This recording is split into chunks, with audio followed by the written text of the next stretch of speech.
Pode se assentar, nós vamos estudar a lição de número 3 hoje, né? Semana passada o Danilo fez a lição número 4 e hoje nós vamos voltar para a lição 3, que eu pedi para ele. Gostaria de estar ministrando a lição 3.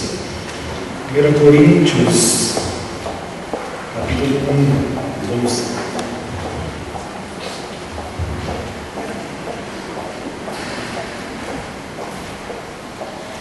1 Coríntios 1, do versículo 10 ao versículo 31, a lição intitulada Ninguém é de Ninguém.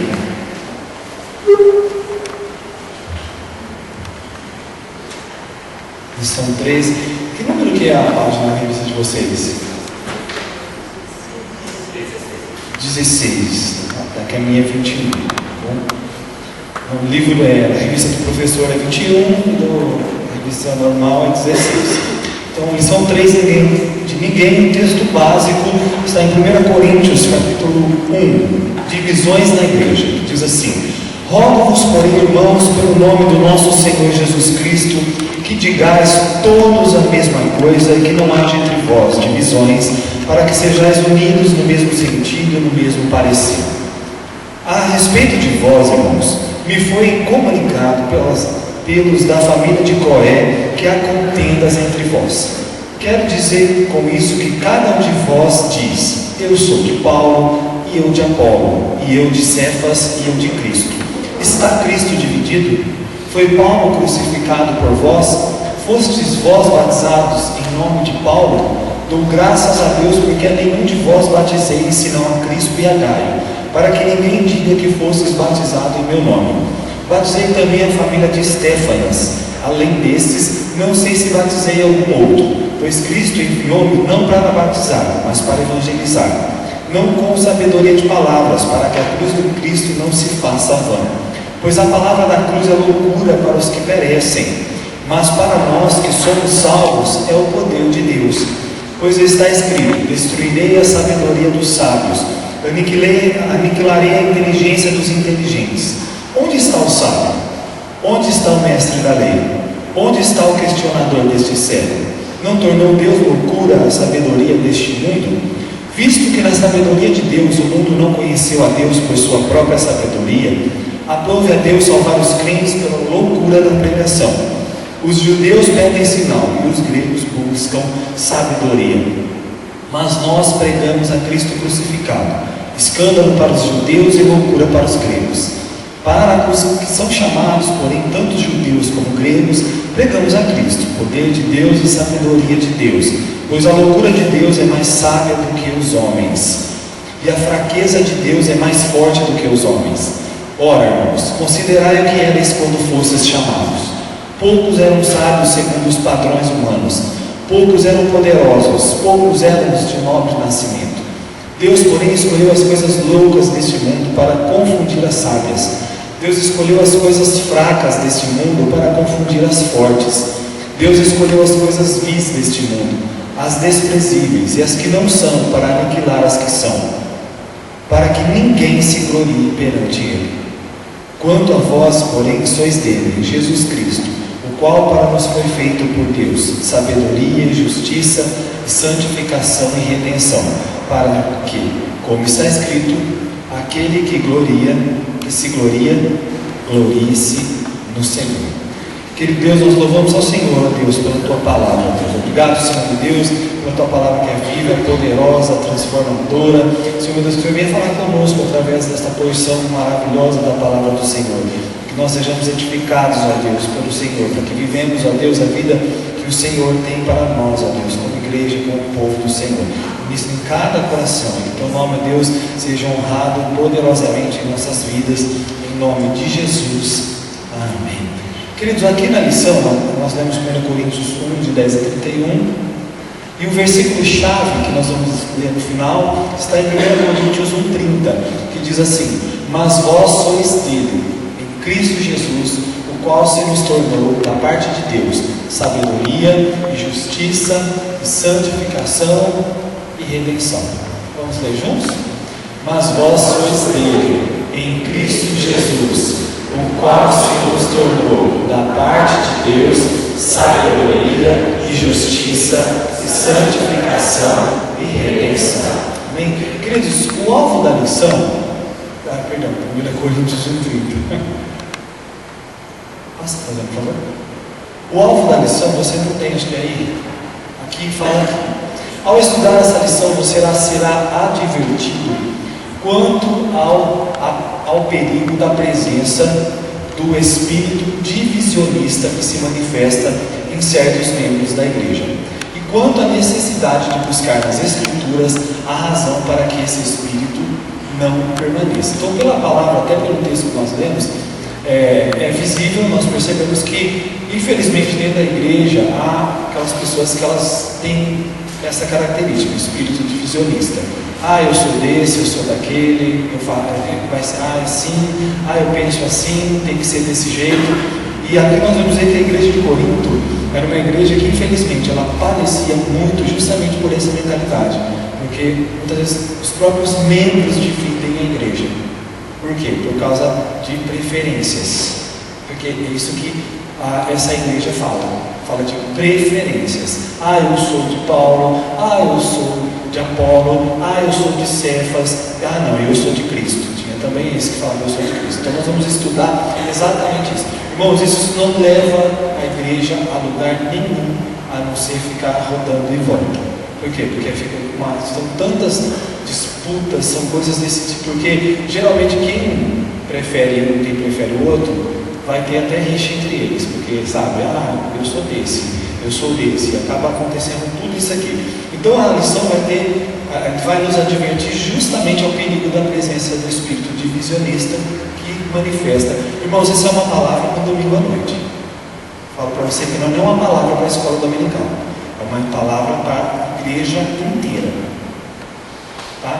E aqui ele fala assim: e quanto à necessidade de buscar nas Escrituras a razão para que esse espírito não permaneça. Então, o que nós podemos fazer, segundo a palavra de Deus, tendo por base a palavra de Deus, para que esse tipo de espírito não haja dentro da igreja, ou se tentar agir, já cortar logo e falar assim: o negócio é o seguinte, a palavra de Deus. Nós lembrando que toda a nossa vida cristã, nós temos que levar como igreja, tudo é para a palavra de Deus. Então, o nosso referencial é a palavra de Deus.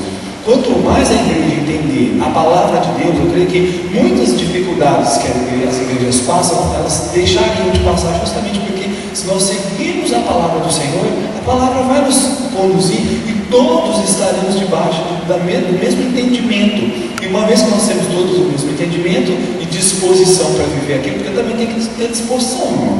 Porque não adianta só saber aquilo ali e não ter disposição para aquilo ali. Então, se houver a disposição, muita coisa pode mudar. Vamos lá. O aluno será capaz do quê? Entre saber, sentir e agir. No saber, ele fala advertir acerca da possibilidade da presença do espírito divisionista em certos membros da igreja. Aí, estudar sobre a importância de estar unido para ser forte. Então, irmãos, a unidade da igreja é fundamental para que haja fortalecimento do povo, da igreja, do povo de Deus. Sentir zelo pela igreja e por sua unidade. Eu achei interessante isso, sentir zelo pela igreja. O que é aquilo que a gente sempre tem falado, irmãos? Muitas vezes a igreja batista, ela acaba assim, pecando na falta de cuidado em relação a ela. É aquilo que a gente sempre fala. O zelo está justamente aqui, ó. Por exemplo, coisas que acontecem aqui e que gente de um monte de igreja sabe. Que zelo é esse? Você abre a sua casa para todo mundo? Você conta tudo que tem lá? Não. Então, o zelo é justamente esse cuidado. Irmãos, o que acontece aqui não diz respeito a mais ninguém. Mais ninguém, eu não sei quem é daqui. Então, o zelo está nesse cuidado. O zelo é cuidado. Se nós não cuidarmos da igreja, quem vai cuidar? Quem está na igreja, se não cuidar, quem vai cuidar? Pode deixar que os fofoqueiros de plantão não vai cuidar. Cuidar de contar para todo mundo. Então, que haja zelo pela igreja e por sua unidade. Nós viemos trabalhar pela unidade da igreja. Perdoar e pedir perdão. Tá? Perdoar, pedir perdão. Isso é fundamental. Irmãos, diferenças nós vamos ter. Sempre. a vida inteira. Certo? Só que as nossas diferenças, elas podem fazer soma, não é? Não deve dividir, ela deve somar. As nossas diferenças devem somar, não dividir. Porque as diferenças, elas, vamos dizer assim, quando se tem, vamos usar como dons, de várias diversidades de dons. Isso só tende a fazer o quê? Que a igreja seja mais, opere muito mais, com maior, vamos dizer assim, alcance. Imagina se todo mundo tivesse o mesmo dom, fazendo alguma coisa. Agora dons variados, então o alcance é maior. A multiforme sabedoria de Deus, ela agrega na igreja, e aí a gente consegue alcançar muito mais longe, né? O nível de alcance, a área de alcance é bem maior. E aí ele fala assim: perdoar e pedir perdão sempre que necessário para a manutenção da unidade da igreja. Tá? Às vezes a gente fala assim, irmãos, mas pedir perdão só, a gente acha que é só membro para membro. Não. É de nós para vocês também, nós que estamos à frente, porque nós falhamos, e falhamos bastante também. O problema é que, às vezes, eu sei que é uma cobrança muito grande por estarmos à frente, irmãos, mas nós não somos perfeitos. Entenda isso. Nós somos como você, tá? Igualzinho. O que nos difere é o chamado, mas é o dom, é o ministério que está sobre as nossas vidas. Mas nós somos iguais, irmãos. Do mesmo jeito que você ficar bravo, a gente fica, a gente acorda azedo, a gente acorda azedo também. Tem lutas, todo mundo tem, então nós somos iguais, tá bom? Então, e às vezes a gente tem que, muitas vezes, pedir perdão para a igreja justamente para limpar, né? Passar o sangue do Cordeiro, ficar limpo de novo para a gente prosseguir. E o agir, buscar nas escrituras referenciais que conduzem à unidade, né? Agir sempre em prol da unidade, nunca a favor da divisão, né? Então, trabalhar nesse propósito. Vamos unir? Vamos. Então vamos fazer, vamos juntar força. Irmãos, nós temos que entender que aqui nós estamos para fazer a obra de Deus, não caprichos humanos. Sabia? Eu quero assim. Não, eu quero assado. Não, mas eu quero assim. Não, irmãos, nós temos que fazer o que a palavra está pedindo. Nós não estamos para agradar as pessoas. Não é a igreja que se adapta a palavra que se adapta à igreja, é a igreja que se adapta à palavra. Somos nós que temos que vir para a palavra, não assim a gente fazer o que convém. Não, a igreja que está sendo aprumada, a igreja que está entrando no caminho do Senhor. Então nós temos que nos adequar ao caminho do Senhor, aquilo que Deus tem falado. Tá? Então, às vezes a gente acaba sofrendo coisas na própria divisão da igreja. Por quê? Porque eu acho que é assim. Eu acho que é assim. Não interessa o que eu acho, interessa o que a Bíblia fala. O que a Bíblia está falando? Então vai ser assim. Então nós vamos trabalhar assim. Então nós vamos fazer assim, porque esse é o propósito do Senhor para as nossas vidas. Amém? Aí, querido, aqui ele sugere, eu achei tão interessante essa imagem, irmãos. Essa parede rachada, né? Irmãos, divisão não deixa de ser uma brecha para o diabo agir dentro da igreja. Não deixa de ser uma brecha. Aquilo é uma brecha. Se você colocar determinada ferramenta ali, você derruba essa parede. Você consegue abrir essa parede simplesmente por fazer força ali e separar mais essa parede. Então, Marcos 3,24 diz assim: se o reino se dividir contra si mesmo, tal reino não pode subsistir. Então, se nós estivermos divididos entre nós não podemos subsistir. Isso vale, irmãos, a igreja como um todo, vale como ministérios. Como assim? Se o ministério de louvor, cada um quiser fazer uma coisa, não vai fazer nada. Quer dizer, vai fazer bagunça. Se os ministérios também cada um quiser fazer uma coisa, não vai chegar a lugar nenhum. Por isso, irmãos, que são colocados líderes na igreja. Muitas igrejas, elas têm dificuldades de entender isso. Líder é feito justamente colocado justamente para ser um referencial, assim, dar uma direção, um direcionamento. E quando a igreja não entende isso, aí eu quero assim, eu quero assado, eu quero assim. Aí a gente não chega a lugar nenhum. Irmãos, assim, a gente pode falar assim, não estou aqui para mandar, para fazer capricho dele. Não é para isso. Nós estamos aqui para edificar a igreja de Cristo até que ele venha, ou a gente vai ao encontro dele. Então, por exemplo, se a igreja entendesse isso, que nós temos que andar nesse propósito, a gente chega bem mais longe, a gente vai conseguir ir mais longe. Por quê? Porque a gente anda como um todo. Eu não vou pedir para você deitar, rolar, fingir de morto, nada disso. Nós vamos trabalhar para que a igreja seja edificada segundo a visão que Deus colocou. Irmãos, entenda que Deus colocou uma visão no nosso coração como pastor. E essa é a visão que hoje Deus tem colocado. E se você não ajudar, fica complicado. A gente vai ficar degladiando, a gente vai ficar. Aí é onde surge a divisão. Mas ele quer assim, mas eu não quero assim. Tá, mas quem que o Senhor colocou para administrar a igreja? Quem que lhe deu autoridade para isso?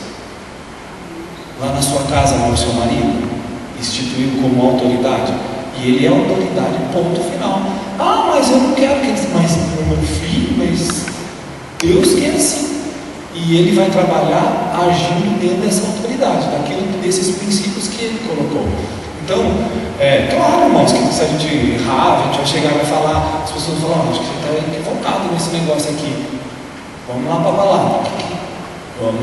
E se eu tiver que chegar, pedir perdão como eu fiz, sexta-feira, eu faria de novo. Quantas vezes forem necessárias. Então, nós estamos aqui. O problema é que nós não somos perfeitos. E a igreja exige perfeição da gente.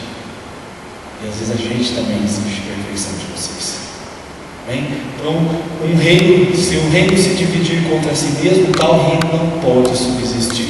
Irmãos, nós precisamos trabalhar por isso, né? Porque isso é brecha mesmo, né? Então, é um cuidado que nós precisamos lutar muito. Irmãos, essa igreja tem um potencial muito grande. Não é assim, não estou falando para massagear o seu ego, não, e nem para nos sentirmos melhor do que qualquer outra igreja. Mas se essa igreja se unisse de verdade, a realidade tanto da igreja como da cidade era outra. Porque eu creio nos dons que Deus tem colocado aqui. Eu creio no chamado de Deus para essa igreja, nas promessas de Deus para essa igreja. Só que nós precisamos nos unir para isso, nessa visão, nesse entendimento, para que a gente possa alcançar. Irmãos, é nítido isso. A graça do Senhor sobre as nossas vidas é nítida. É nítido. Graças a Deus por isso. Porque nós somos melhores? Não. Porque aprove ao Senhor escolher assim. A escolha dele. Então, irmãos, às vezes nós não estamos vivendo mais coisas porque nós não entendemos ainda. Ao invés de nós falarmos, eu quero que faça assim, eu quero que faça assim, qual é a direção que nós vamos fazer? Nós vamos chegar juntos. Qual é a porção disso tudo para eu fazer, para poder ajudar? E aí na introdução, irmãos, eu só coloquei, ele coloca assim, uma arma que o inimigo usa com eficiência contra a igreja é a divisão. Então, divisão é uma arma do inimigo, tá? Divisão é a arma do inimigo. Talvez tenha sido essa a razão pela qual Jesus Cristo, antes um pouco de sua morte, incluiu na oração o pedido pela unidade dos discípulos. Tanto que o Senhor fala assim, Senhor, eu não oro para que eles sejam tirados do mundo, pelo contrário, mas que o Senhor nos guarde dele, para que eles sejam um, assim como eu e o Senhor somos um, assim como eu e o Pai somos um. Então o próprio Senhor Jesus orou pela unidade, da igreja. Por quê? Porque Jesus, irmãos, ele fazia o que o Pai falava para ele. Então ele trabalhou exatamente em unidade, junto, vivendo aquilo que em concordância um com o outro. Nada dificulta mais o testemunho cristão do que uma igreja dividida. Exatamente, ou seja, a igreja dividida, ela vai fazer o quê? As pessoas percebem, tá? As pessoas percebem uma igreja dividida. Por quê? Porque, irmão, a boca fala, as atitudes falam, tudo fala. E ele fala aqui, ó, através das épocas, as igrejas evangélicas têm fracassado na missão de se apresentar ao mundo como comunidades em que reinam a harmonia e o entendimento fraterno. Então, a igreja dividida, ela dificulta o testemunho por causa do quê? Porque vai aparecer desarmonia e falta de entendimento. Aquele negócio, porque não anda junto, não tem entendimento. Por quê? Porque um gosta de verde, um gosta de amarelo, outro de pink, outro gosta de vermelho, outro gosta disso, outro gosta daquilo, e todo mundo quer impor o seu gosto. Mas nós queremos dizer, Jesus, qual é a cor que o Senhor gosta? Então é a cor que vai ser, Jesus. É a cor que o Senhor gosta. É do jeito que o Senhor gosta. É do jeito que o Senhor quer. Irmãos, faça o que passa. Aí você pode completar para mim. Aí, queridos, aqui na lição ele sugere para nós fazermos dois quadros, né? Aí são atitudes positivas e atitudes negativas, né? Relacionadas à unidade da igreja. O que olhando, eu quero que você participe, meu irmão. Eu quero que você fale, porque você também tem visão, você está vendo as coisas. Que atitudes nós podemos colocar no quadro azul como atitudes positivas que está sendo gerada aqui para que a igreja esteja em união? E no rosinha ali, que lá é um rosinha, mas está laranja agora. Quais são as atitudes negativas que nós percebemos na igreja em relação à unidade da igreja? Quem vai se habilitar aí? Primeiro as positivas. Não, vamos pelas negativas primeiro. Quem vai falar? Vamos, povo de Deus. Fala.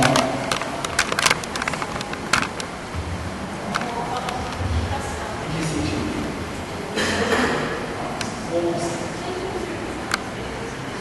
Falta de comunicação. Falta de comunicação. Falta de comunicação, pré-julgamentos, o que mais? Desobediência. De ter a mesma visão. Falta de ter a mesma visão. Também falta de obedecer a palavra de Deus. Porque se a gente obedecer a palavra de Deus, todas essas coisas vão se completar. Aqui colocou desobediência. A gente vamos fazer essa desobediência tanto o que? A palavra. Assim tem a Desobediência aos líderes, tá? Então, dentro de desobediência a gente coloca desobediência à palavra, desobediência aos líderes, o que mais? Quem que falou outro? Eu esqueci já. Divergências de pensamentos. Peraí, vamos lá. Divergências de pensamentos, falta de compromisso.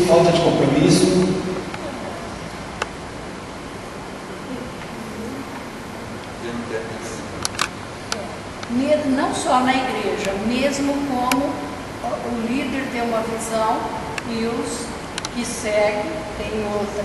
Isso atrapalha bastante. Então nós vamos o quê? Divergência de visão,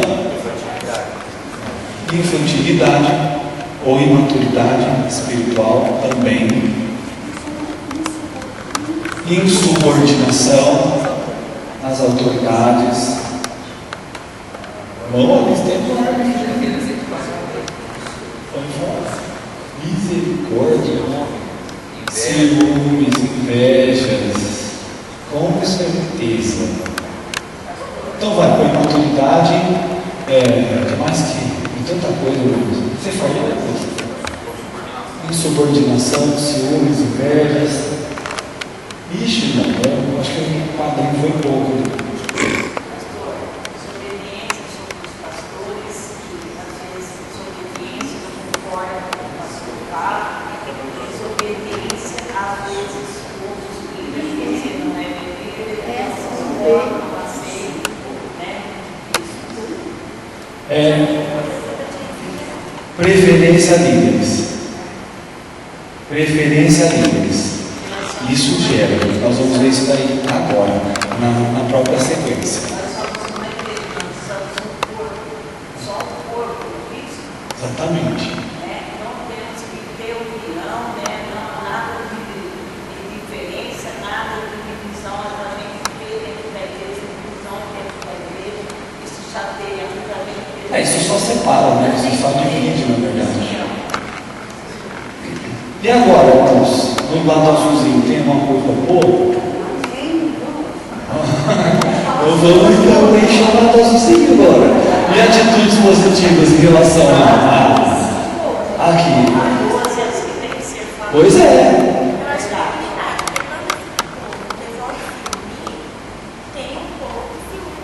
Tá, mas então, quais são as atitudes que a gente pode ver? As atitudes é para a unidade, né? A gente está falando ali de qual que tem contribuído para a divisão. Falta de comunicação, pré-julgamentos, desobediência, divergência de pensamentos. E em relação ao ensino, Mais oração. A gente carnudo, irmãos. Carnudo vai daí para aquele lado ali. Mas você acha que está tendo isso? É isso que nós estamos querendo chegar. Então vai, obediência e hierarquia. Faltou uma cuida. O que mais? Esse é o que eu vejo. Talentos. Pode ter para ver. Tem talentos aqui dentro. Os talentos sendo usados dentro da igreja também, trabalhando dentro da igreja junto, ajuda, com certeza. Se você usar aquilo que Deus te chamou para fazer, você vai ser um colaborador para isso, não é? A igreja então vai conseguir, mas usar de forma que sábia dentro do programa. Irmãos, vai ser um negóciozinho, tem bom problema.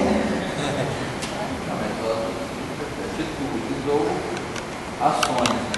Então, na minha visão, acho que 100% da igreja tinha que passar pelo discipulado de novo. Nossa, 100% tem que passar pelo discipulado de novo? Democracia é isso, você põe lá, se ninguém concordar, ninguém concorda. Lembrando que nós não somos uma democracia, tá, gente?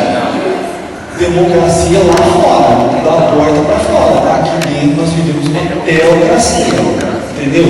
Lá todo mundo fala, não, tem uma opinião, não sei que tem, mas dentro da igreja não é assim, tá? Nós temos que entender que não é assim. A hierarquia é um governo teocrático, tá bom? A igreja não está entendendo isso, exatamente. Irmãos, quando nós entendemos isso, irmãos, o fato, por exemplo, de nós estarmos à frente não faz a gente melhor que vocês. De forma alguma, exatamente. Nós não somos melhor que você. Aliás, nós somos alvo porque nós somos os primeiros a ser servos de vocês. O líder tem que ser o primeiro servo. Ele tem que ser o primeiro a estar disposto a servir.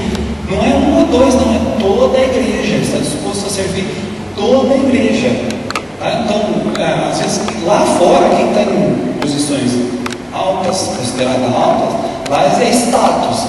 Dentro da igreja é responsabilidade, não é status, é responsabilidade. Se tivesse você outro sentimento contrário, está fora do propósito, totalmente fora do propósito. Então, irmãos, aí pode continuar. Então nós vimos aí, né, que dentro das atitudes positivas nós vamos falar sobre o ensino, sobre oração e obediência e hierarquia. Já os fatores negativos para a unidade, ou seja, coisa que contribui para a divisão da igreja, é justamente o que? A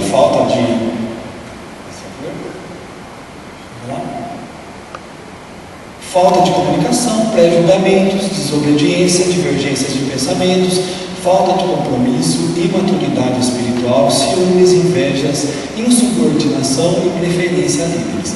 Irmãos, aqui ele vai continuar aqui falando aqui, vamos lá, tópico 1, uma igreja dividida.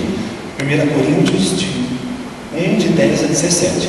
Paulo deve ter sentido enorme tristeza ao ser informado da existência de divisões na igreja, porque lá a família de Cloé comunicou Paulo sobre isso. Depois de fazer uma exortação à unidade e expor o fato da desunião, mostra que não há razão para a igreja viver assim. Então, quer dizer, ele ficou chateado porque justamente porque ele expôs o problema, ele tratou com o problema. Ele falou: isso não é bom que seja assim. Por quê, irmãos? Porque a palavra fala isso. Lá na sua casa, se cada um puxar para um lado, você sai do lugar, não vira um brinquedo só, mas se todo mundo une os propósitos, une as forças para aquele propósito, aquilo acontece rapidinho. Gente, é a mesma coisa quando um exemplo simples e pouco. Às vezes juntam algumas pessoas para limpar a igreja. Gente, rapidinho o trem funciona. Assim, por quê? Porque todo mundo contribuiu para aquilo ali. Então uniu-se as forças para aquilo. Então o Paulo está chamando a igreja para unir as forças. E aí ele vai falar primeiro, a exortação à unidade.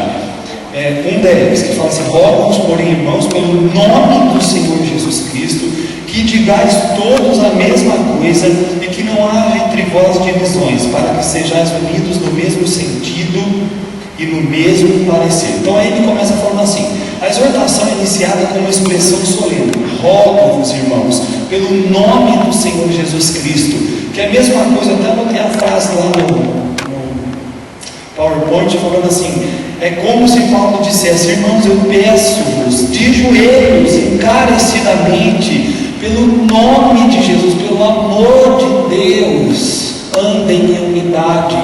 É isso que ele está falando: andem em unidade. Eu peço a vocês em nome de Jesus, porque ele está falando aqui, ele continua falando assim: o nome indica tudo quanto conhecemos de Cristo como Salvador, Senhor e Mestre. Eu peço em nome de Jesus, em tudo que você conhece de Jesus, em tudo que Ele é para você, o que Ele significa para você, eu peço por Ele, para que você se esforce, para que haja unidade. Ele fala assim: uma vez que todos os crentes lhe pertencem, estão sob o seu poder e direção. A menção do seu nome sugere por si só a existência de uma unidade espiritual que precisa ser exteriorizada. Então, é um apelo, em nome de Jesus, se esforcem para andarem unidos.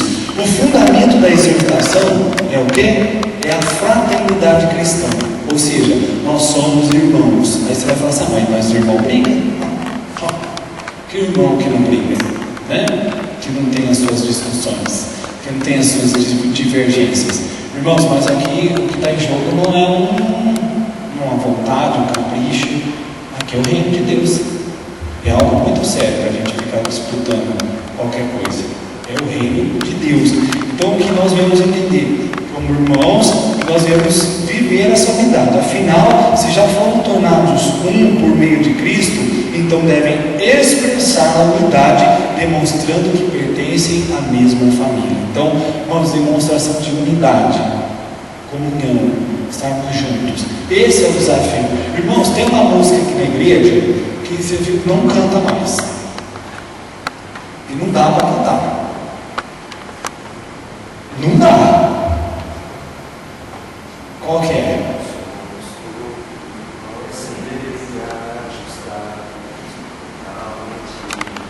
Uma família, sem qualquer falsidade, vivendo a verdade, expressando a glória do Senhor. Você viu cantar essa música? Por quê?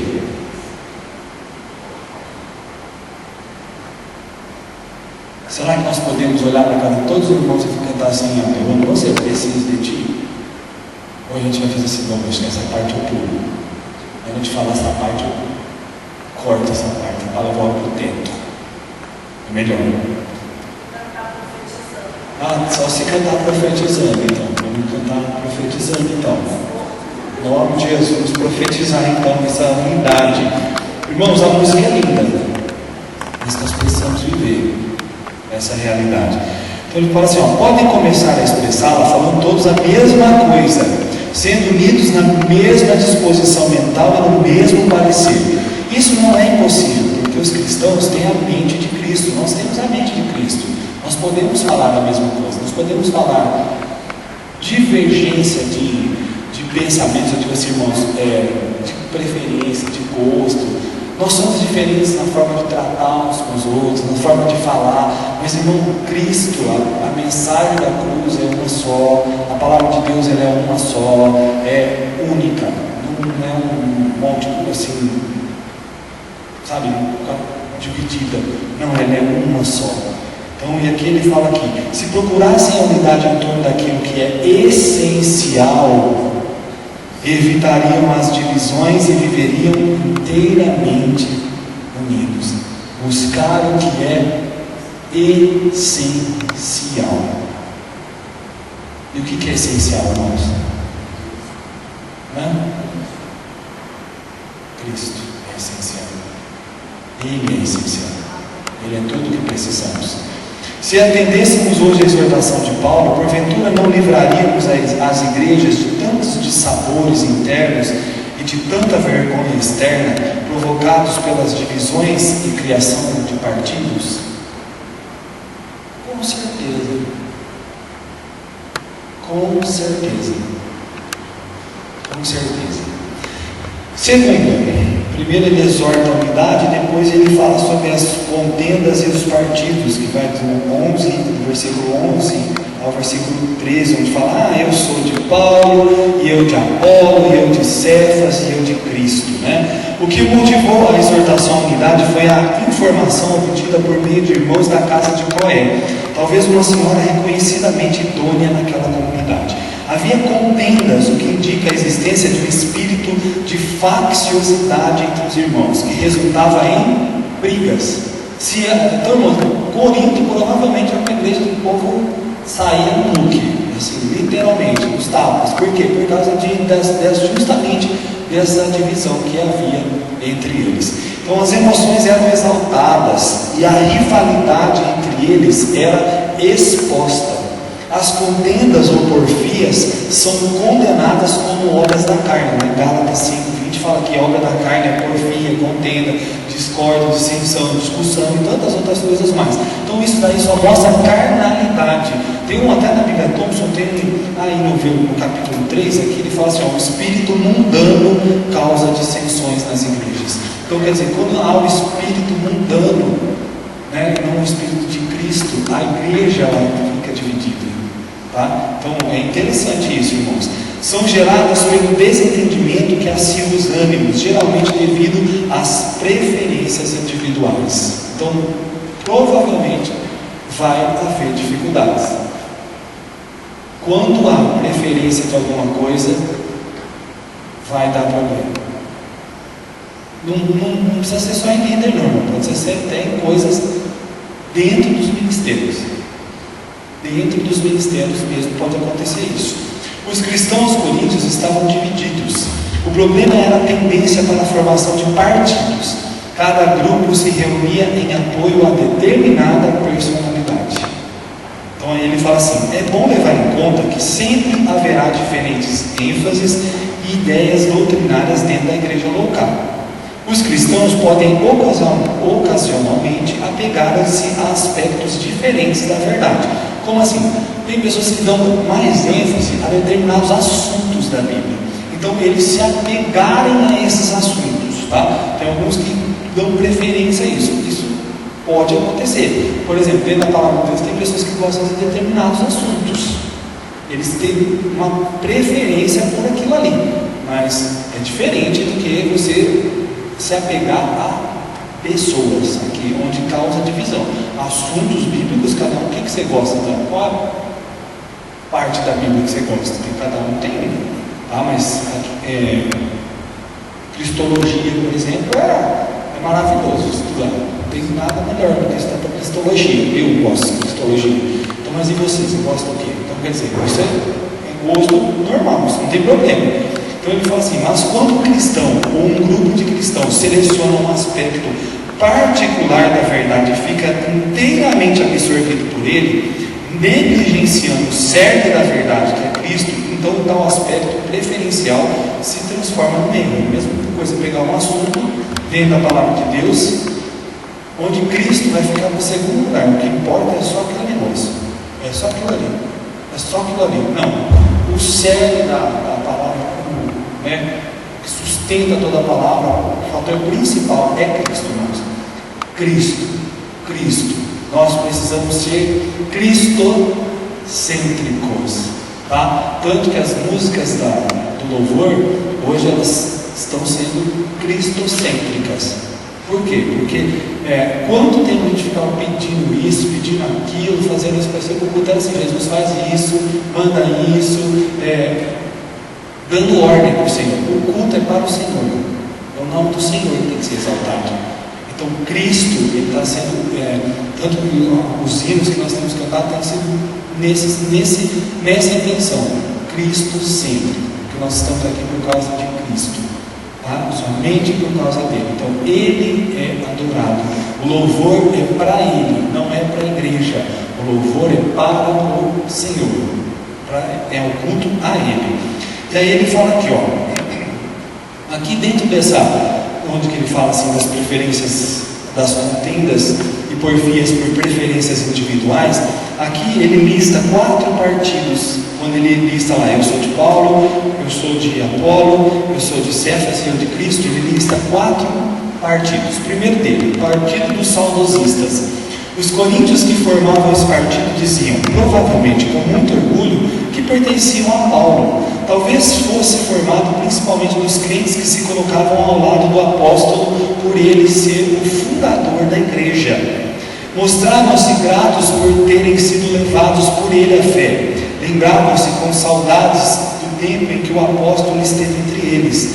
Tudo o que ele disse que é bom, ou que imaginavam que tivesse dito, isso é ruim, eles aceitavam. Então, tipo assim, eles eram saudosistas, eles estavam apegados à pessoa de Paulo, porque foi ele que formou a igreja, foi ele que nos ensinou, ele, sabe, aquela coisa assim. Mas eu não estou falando para ser ingrato. Essa semana eu li no Face, um pastor postou um negócio sobre ingratidão àquele que cuidou de você.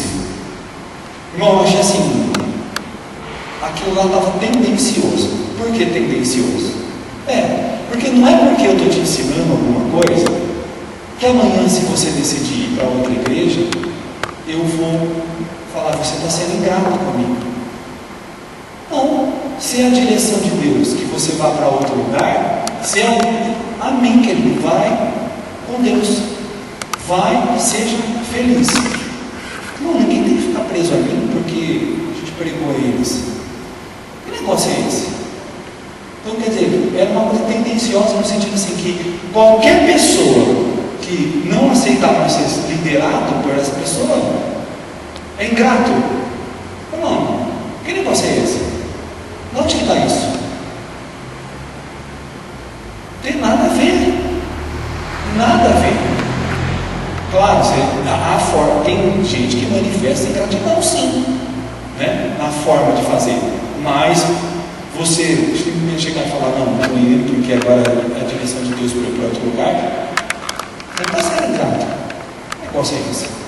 Então, irmãos, aqui os saudosistas, eles ficam presos, no caso, ao apóstolo Paulo, né? Ficavam lembrando com saudade. Irmão, deixa eu falar uma coisa, vamos usar nome aqui. A mesma coisa que quem está aqui fala assim: que saudade do pastor Wilson.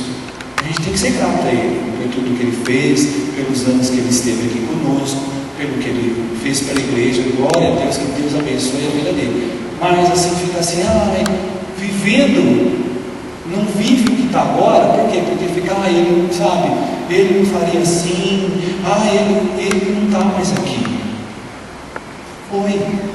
Saudosista fica preso no passado, não vive o presente, porque fica preso em coisas lá atrás.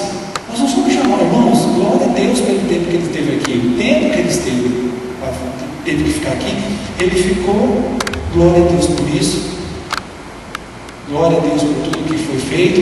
Não é desprezando ele, irmãos, ele está seguindo a vida dele, foi fazendo o trabalho dele, o chamado dele, o ministério dele. Mas agora o saudosista, porque o partido do saudosista, então ele ficou preso a Paulo. Então, sabe, nada acontece com o Paulo. Era ao mesmo tempo quando aconteceu com o pastor Ricardo.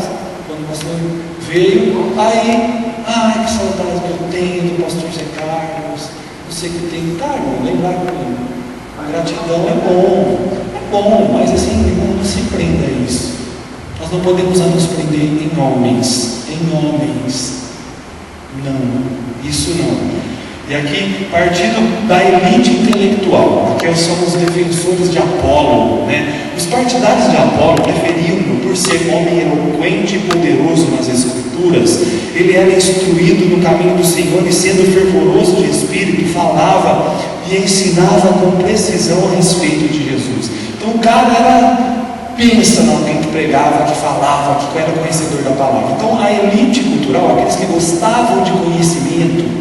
Por que, irmãos? Porque dentro da igreja você vai ter também aquelas pessoas que gostam de teologia.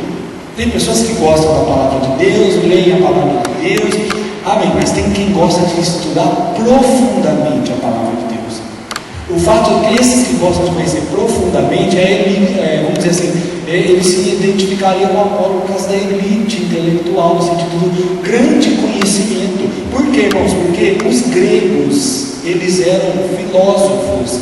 A filosofia surgiu na Grécia. Então, quer dizer, por exemplo, eles eram homens cultos, cultíssimos, que eles debatiam muita coisa. Então, tinha homens ali que se apegavam justamente a ele. Por quê? Porque era natural da cultura dos gregos, dessa região, um grande conhecimento. Então, quer dizer, eles eram apegados a esse homem. Era a mesma coisa que chegar alguém e falar assim: eu gosto da pregação do fulano, porque ele fala tanta palavra difícil. Assim, nossa, é uma coisa assim, sabe? Quem gosta disso? E aí ele fala assim: esteve em Corinto, porém não sabemos quanto tempo ficou lá. Certamente foi tempo suficiente para que surgisse o grupo daqueles que se consideravam a elite intelectual da igreja. Ou seja, nós somos os grandes conhecedores da palavra aqui dentro. O resto é resto, mas os bons daqui somos nós, né? É isso que ele quis dizer. Depois percorreu a Acaia, onde com grande poder convencia publicamente os judeus, provando por meio das Escrituras que Cristo é Jesus, que o Cristo é Jesus. Então, quer dizer, ele era assim. Irmãos, nós temos que entender só uma coisa. Esse tipo de coisa existe porque a gente dá trela para eles, sabia? Só que acontece porque a gente dá ibope para eles. Só existe porque a gente dá ibope. Se a gente não dá ibope para isso aqui, acaba rapidinho. A gente não pode esquecer de uma coisa: quem era Jesus? Ele era o cara, de ninguém como ele. E ele se gabava de alguma coisa? Ele precisava mostrar para alguém quem ele era? Ele precisava trazer glórias para ele? Nada. Por quê? Porque ele era quem ele era. Não precisava falar nada. Por quê? Os capetas falavam quem ele era. Por quê? Porque era natural o conhecimento. Então, quem é alguma coisa, não fala. Não precisa falar. Sabe por quê? Porque naturalmente é visto. Jesus era quem ele era, ele nunca precisou falar: olha, eu sou o filho de Deus. Aliás, ele mandava calar a boca. Fica quieto, não fala quem eu sou não. Quando chegava perto do demônio, sai. Ele orava escondido, não precisava falar para ninguém que estava orando. No entanto, ele era o homem. Então, irmãos, isso aqui acaba sendo mais coisa de vaidade do que qualquer coisa, quando vira isso aqui. Partindo dos legalistas, certamente era formado dos crentes oriundos do judaísmo. Não há registro bíblico de que o apóstolo Pedro Cefas tivesse visitado Corinto, mas é provável que tenha acontecido. Devia ser um grupo com tendências legalistas, o que transparece na epístola, principalmente na questão relacionada a comer ou não comer carne sacrificada a ídolos.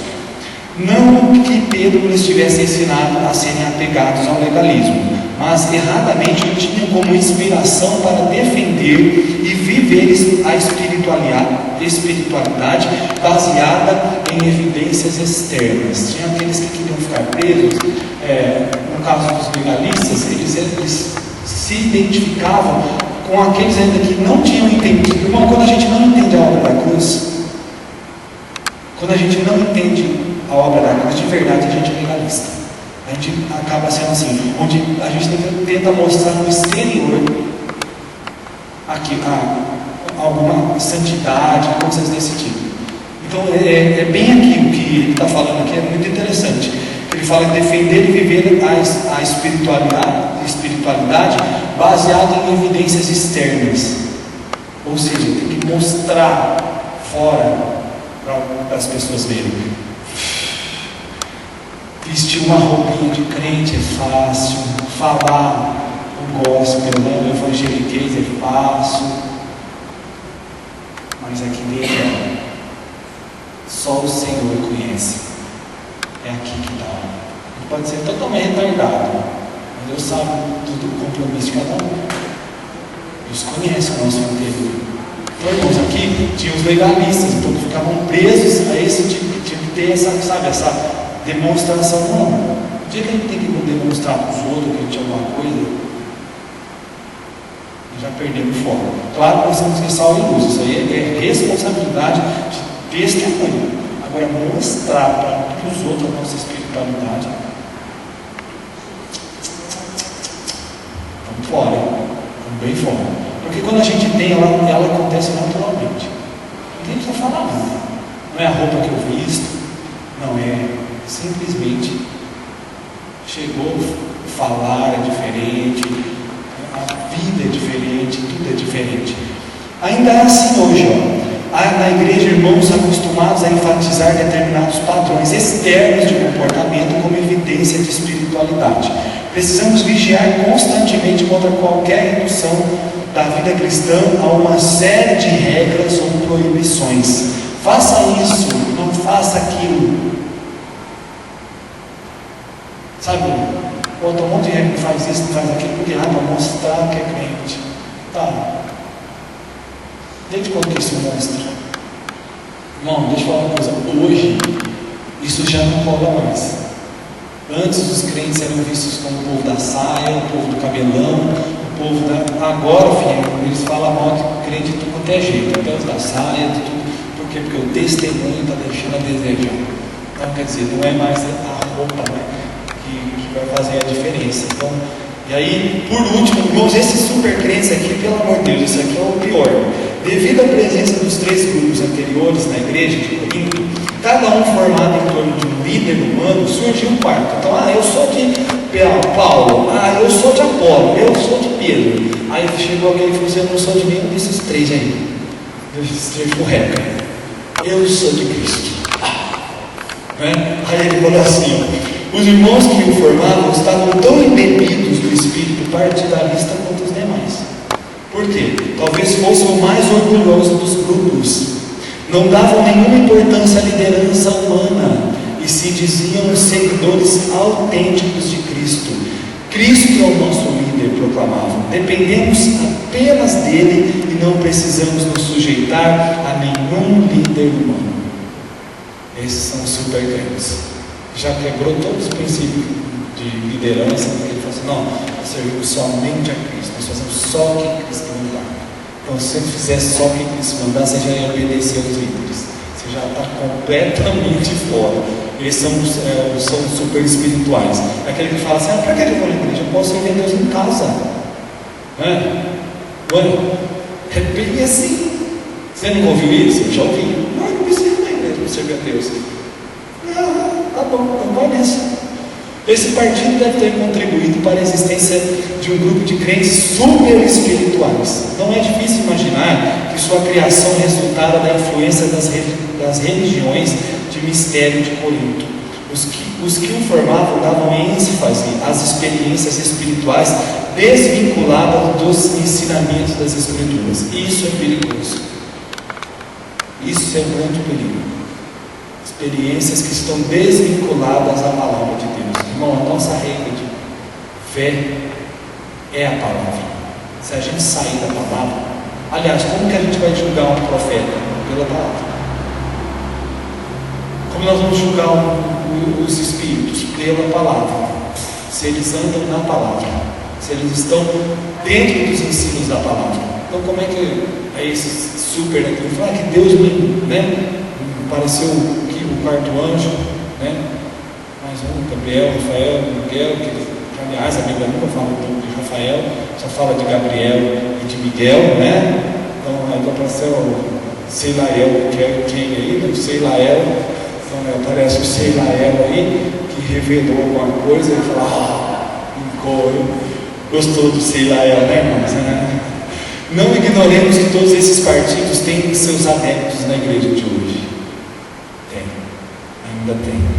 Os partidários afirmam-se cristãos, ao mesmo tempo em que cada um se opõe aos outros. Não é deplorável que o espírito de partidarismo, fruto de rivalidades, ciúmes e orgulho, ainda prevaleça em nossas igrejas? É complicado. E a reprovação da existência de partidos. Depois de indicar a presença dos partidos na igreja coríntia, Paulo censura o espírito partidarista e demonstra a nulidade da existência das divisões. Então ele censura isso. Esse partidarismo não é bom. Vamos acabar com isso daí.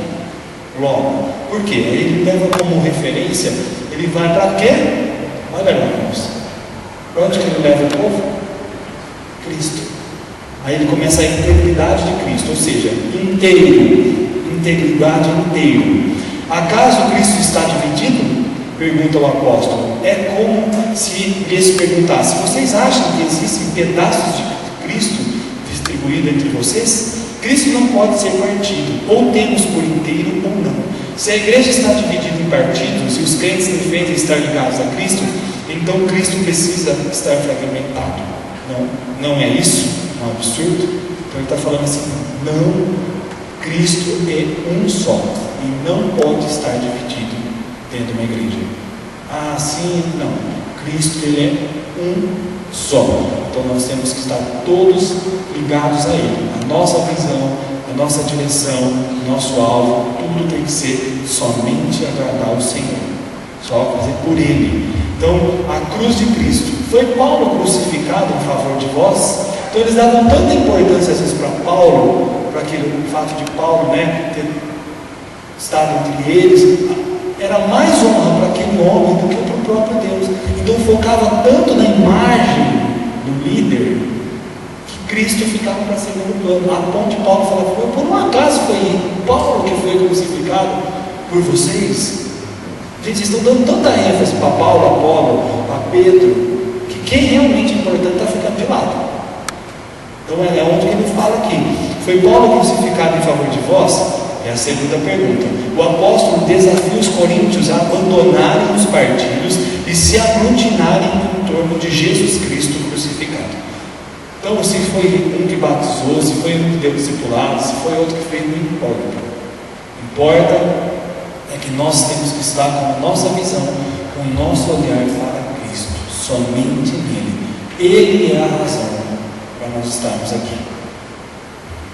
Então ele fala assim: esse tinha sido o ponto principal da primeira mensagem que lhes havia pregado. Se os crentes sempre se lembrassem de quem morreu por eles, deduziriam que todos são igualmente de Cristo e abandonariam o espírito de desunião na igreja. Então, eu sou de Apolo, eu sou de Paulo, eu sou de Cefas, que é Pedro. Não, nós somos de Cristo. Nós somos de Cristo, somente de Cristo. Aqui que nós fazemos, líderes, pastores, temos a responsabilidade de ensinar, de cuidar. Somos só isso, nada mais que isso. Cristo é tudo, é por Ele, tudo é por Ele, tudo é dele. O senhorio de Cristo. Ao perguntar se eles foram batizados por Paulo, o apóstolo chama a atenção dos coríntios para a necessidade de estarem sujeitos unicamente ao Senhor. Eles selaram pelo batismo a fé em Cristo, tinham se tornado propriedade do Senhor e por isso estavam numa relação vital com Ele. Agora todos pertenciam a Cristo e não a Paulo, a Apolo, a Cefas. Então, o simples fato de ser batizados por esses homens, às vezes tomavam partido deles, por eles. E aí o que ele fala? Não, vocês foram batizados em nome de Jesus, então o senhorio é dele. Vocês são do Senhor, entendeu? Quem foi o que fez o ritual do batismo, isso não tem importância, isso não tem problema, isso foram aqueles que foram imbuídos dessa responsabilidade, mas realmente quem é importante é o Senhor. Amém? Talvez os crentes de Corinto estivessem dando importância exagerada ao batismo com ou em água. Daí a palavra do apóstolo com o fim de diminuir a importância daquele que realiza a cerimônia, declarando que havia batizado poucos irmãos daquela comunidade. Por outro lado, Paulo ressalta o significado fundamental do batismo dos crentes em Cristo, que é a dedicação total ao senhorio de Jesus. Então, não precisa assim, quem te batizou? Eu sou do pastor Bruce, porque foi o pastor Bruce que me batizou. Eu sou do pastor Wilson, eu sou do pastor José Carlos. Não, nós somos Jesus, nós somos dele, só dele, nós vivemos para ele, ele é o Senhor da nossa vida. Ao final, o apóstolo deixa claro que a essência da sua comissão não era ministrar ritos, e sim pregar. Irmãos, ele até me né? Assim, não é batizar, não, pregar o evangelho. Então, você pode deixar que outro faz isso, porque olha só, a excelência para esse homem era pregar o evangelho, assim, que era pregar Cristo, dando o devido valor à cruz de Cristo, sem se importar demasiadamente com a sabedoria humana e a eloquência. Ou seja, às vezes alguns se prendiam pelo jeito de falar, que o Apolo não falava como ninguém. Não podemos nos prender a essas coisas. Temos que nos prender a Cristo. Com base na integralidade de Cristo, na sua cruz e no seu senhorio, somos também exortados a expressar de modo prático a unidade espiritual que nos foi outorgada. Recebemos igualmente a ordem para pregar o Evangelho e devemos fazê-lo de tal modo que a cruz de Cristo não fique ofuscada pela nossa eloquência ou pelas discussões eruditas. Então, o que tem que ser falado é Cristo. O que as pessoas têm que ficar maravilhadas não é com a nossa pregação, não é com o nosso conhecimento, não é com o jeito que falamos, não é, nada disso. As pessoas têm que ficar maravilhadas com Cristo. As pessoas têm que ficar totalmente ligadas nele. No final da pregação, fala assim: Cristo é demais. Não, que palavra boa. Pregou muito, hein? Ele fala assim: nossa, que Cristo maravilhoso, que Deus é esse. Deus fiel, que Deus tremendo. É isso que tem que acontecer no final.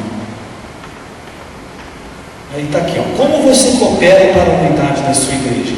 Compartilhe com alguém 2 atitudes que vocês podem cultivar para alimentar a unidade e minar as divisões em sua igreja. Como que a gente pode fazer isso, irmãos? Vamos falando mal da igreja. Vamos falar mal da igreja do pastor. Sinceridade, totalmente. Sinceridade, o que mais? Nos aproximando. Eu acho que, irmãos, e lembrando que quando vem qualquer coisa assim, a gente tem que lembrar da cruz. Irmãos, nós estamos aqui por causa de Cristo. Vamos mudar esse negócio, vamos mudar o foco. O foco é Cristo. Não são pessoas, não são gostos. Somente uma pessoa. Pessoa de Cristo. Para ele nós estamos aqui. E para acabar a causa das divisões, vamos acelerar. 2 causas para as divisões são expostas por Paulo nesse texto. Primeiro, a falta de percepção do poder da palavra da cruz. Aqui o apóstolo desenvolve o contraste entre a sabedoria do mundo e a sabedoria de Deus. Primeiro, a sabedoria dos homens. A mensagem da cruz é contrária a tudo que os homens consideram sabedoria. Para os judeus, a cruz representava uma pedra de tropeço, um completo escândalo, porque todo o que fosse pendurado no madeiro era maldito. Não podiam conceber que o Messias, ungido de Deus, cheio de autoridade e poder, viesse acabar com seus dias pendurado numa cruz. Queriam que Deus lhe fornecesse provas irrefutáveis e tangíveis, sinais em que pudessem basear as próprias convicções. Para os gregos, a cruz era uma loucura. Eles preferiram tentar descobrir o caminho para Deus por meio do raciocínio e do debate. Sua sabedoria não admitia a existência de um Deus pessoal, dotado de sentimento. Um Deus sofredor que era para eles uma contradição de termos. Paulo argumenta que tornou Deus louco a sabedoria do mundo. Não é propósito de Deus que os homens, pela sabedoria, alcancem o conhecimento dele. Então, irmãos, aqui a sabedoria dos homens, o que era importante para eles, enquanto os judeus achavam que tais coisas eram importantes, e os gregos achavam que o conhecimento que era do jeito dele conhecer seria importante, Deus vem e faz totalmente diferente dos dois e fala: esse é o meu conhecimento. Então, o que você judeu importa, o que você grego importa, o que vocês estão dando valor, nada disso funciona. A forma como Deus fez, que eu escolhi, é do meu jeito, é dessa forma. Então, a sabedoria de Deus, ela é acima do que a sabedoria do mundo. Então, irmãos, a nossa sabedoria não é nada da sabedoria de Deus. Ainda que a gente não entenda, que a gente acha loucura, como os gregos acham loucura, como os judeus também escândalo, a palavra de escândalo, Deus fala assim: não estou nem aí no que você pensa, porque essa é a minha sabedoria, é a forma como eu escolhi fazer. E aí a sabedoria de Deus, se pela própria sabedoria o homem não pôde conhecer a Deus, ele preferiu salvar os homens pela loucura da pregação. A sabedoria e a loucura de Deus se materializam na palavra da cruz. Ela se faz conhecida no Messias crucificado. Tanto aqueles que acreditam possuir sabedoria própria como os que praticam boas obras não são salvos, mas sim os que creem em Cristo.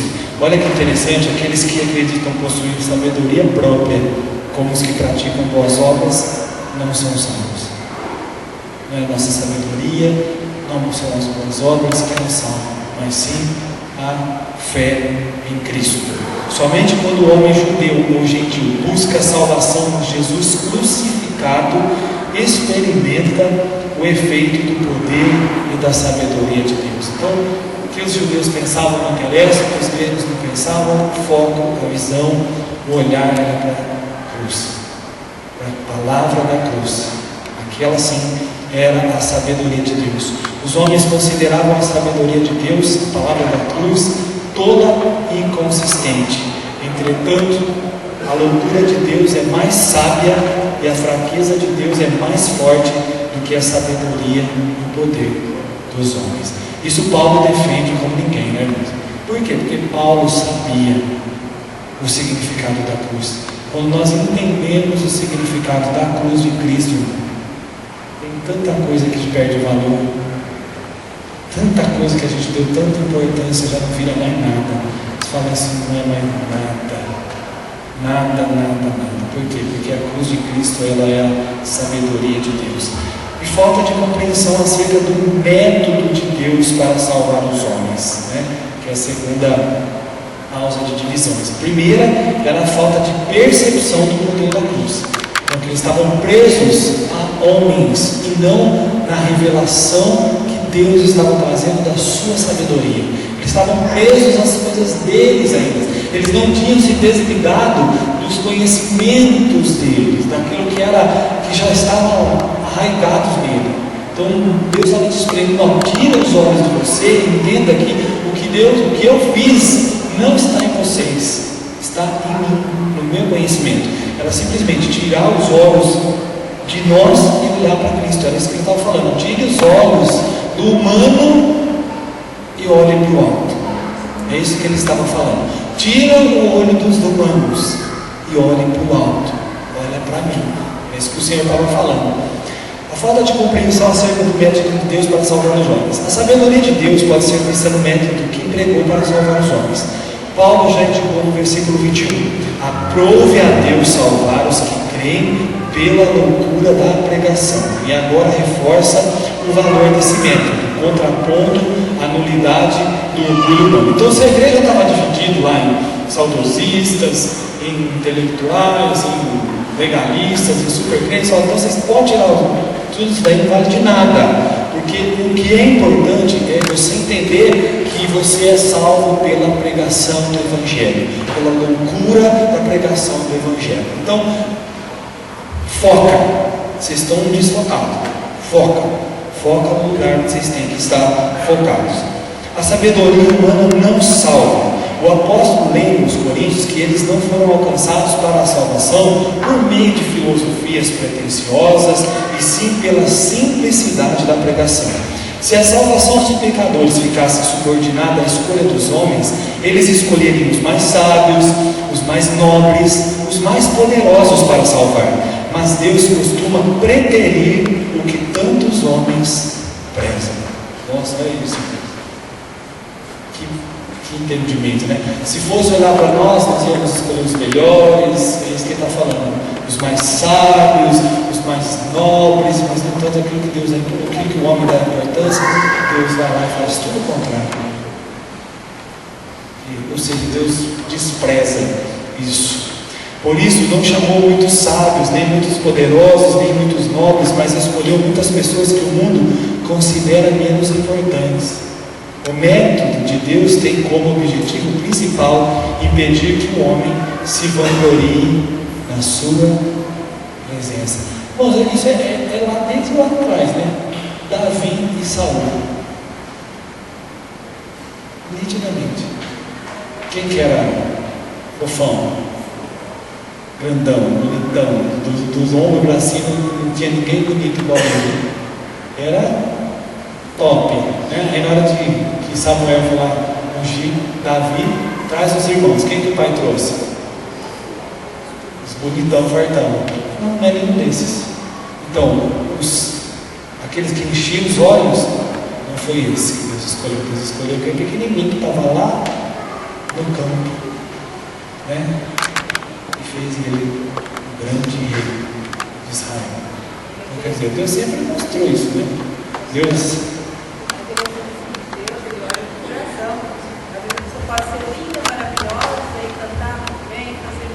é tudo, verdade. Deus conhece o coração. A passada de Deus, Deus pega o feirinho lá, dizer assim, o feirinho, o humilde, simples. É o desprezado, né? Na verdade, o que os judeus davam como importância, que enchia o ego deles, que, vamos dizer assim, que enchia o coração deles, e os gregos também, que era a sabedoria, o Senhor escolheu a forma mais simples para falar assim: ó, vocês dão importância, para mim não é nada.